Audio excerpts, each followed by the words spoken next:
Okay, so when we open up our new project in Unity, and as soon as we've created this objects folder, we should note it underneath our standard assets. We should be able to click objects, and we'll see our terrain1 file right here. That's our FBX file. So if I click on that, I can drag and drop it right into my scene, and it should come in with the texture map in the appropriate place and everything ready to go. First thing I'm going to do is I'm going to set my position at 0, 0, 0, just so I know I have that sort of locked in at the origin.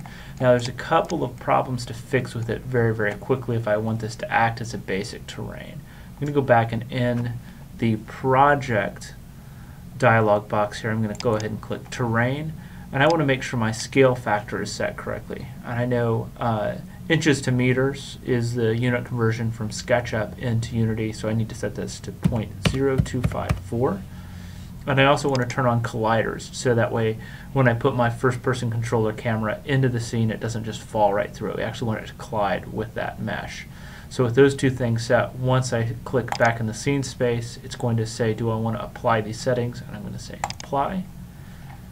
Slightly changes the scale, and now when I drag in my standard assets controller, looks really large right now, but I think that's an issue of perspective.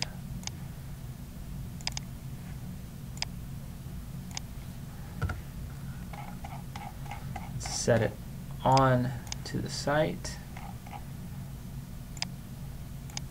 As soon as I hit play, oh, I think I missed. Let's try that one more time. Let's look at it from up above and from the side. Yep, it's slightly below. Let's play one more time. Good. Now I've actually landed on the site, and I'm ready to start navigating around the top of it. So that's the direct site coming out of Google SketchUp. But now what I want to do as well is I need to be able to edit this as an actual terrain file. So the next thing that I want to do is go ahead and make a terrain that matches this with the terrain tools inside of Unity. So I'm going to go terrain, create terrain. And this creates a pretty large terrain by default. If I go to my terrain and then set resolution, I can see that this is a 2,000 meter by 2,000 meter with the potential of being 600 meters tall. So what I did with my measurements, I'm not going to walk through this completely, but what I did with my measurements from SketchUp is I converted the basic length, width, and height into meters.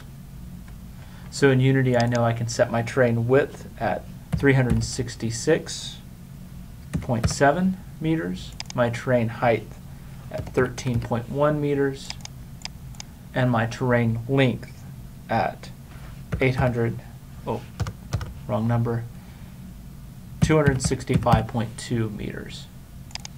And then I can say set resolution, and you should notice that that just about matches perfectly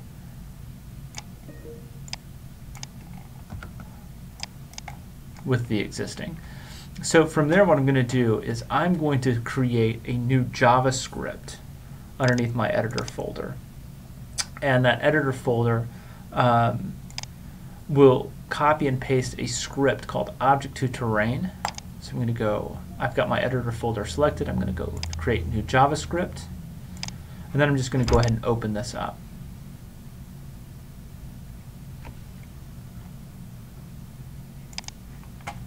By clicking new behavior script and open. So while that's launching the editor, I'm going to go back to Mozilla here. This is the terrain that I actually want to use. It is called object-to-terrain.js for JavaScript. I'm going to highlight this entire script. I'm going to right click and say copy. Then I'm going to grab MonoDevelop from Unity, highlight everything that's in there, starting with the function update, delete it, and paste the JavaScript object to terrain into that file.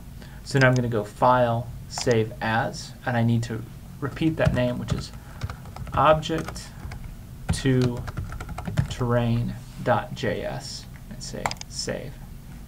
I'm going to close that, and now when I bounce back into Unity, I should have object to terrain as a script. And now what I should be able to do is underneath my terrain tools, there should be Object to Terrain as a brand new tool that's been created for us by that script. I'm going to select my mesh from the Google Earth terrain, from my original import from SketchUp. And I'm going to run the script Object to Terrain. Now I'm going to go Terrain, Object to Terrain, and that should have applied the same characteristics from my original imported terrain onto this new terrain. And it looks like it's done a pretty good job of that. So I'm going to go up above. Now the next step that I'm going to do is I'm actually going to apply the texture map from this onto our terrain. So by clicking the terrain, I can click on Paint Terrain Texture. I'm going to go to Edit Texture, Add a Texture, and I'm going to be adding my splat map with this Google Earth Snapshot 2D. Now the tiling by X and Y are going to be the same as my dimensions for the terrain, so it's going to be 366.7 by 265.2. I'm going to say OK. And you can see it's added that on there with one exception, and that is it has flipped both the horizontal and vertical axis in terms of how it's applied the splat map. So I'm going to need to go back into Photoshop and do some quick work. So we'll start the next video off by doing that.